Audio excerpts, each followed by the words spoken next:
করা হয়েছিল নতুন রাষ্ট্রের কনস্টিটিউশন কি হবে, জিন্নাত তখন এই কোরআন হাতে নিয়ে বলেছে। আল্লাহু আকবার।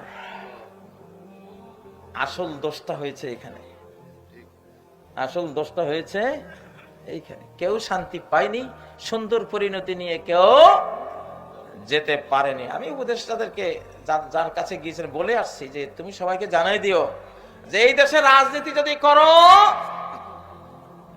তিনটা জিনিস লাগবে।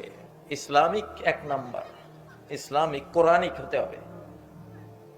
যদি তুমি একটা সুন্দর পরিণাম নিয়ে মরতে চাও, সফল রাষ্ট্রনায়ক হিসেবে, প্রধানমন্ত্রী হিসেবে যুগ যুগান্তরে এই 18 কোটি 20 কোটি বা অনেকে বলে আসলে আমাদের জনসংখ্যা 30 থেকে 40 কোটি, কিন্তু স্বীকার করে না।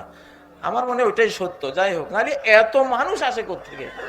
যেখানে যাই লোকে লোকারণ্য, মসজিদে যাই মসজিদ ভরা, সাপের খেলা দেখায় ওখানে তো দেখাই যায় না, জুতার উপরে খাড়াইও দেখায় না, লোকে লোকারণ্য।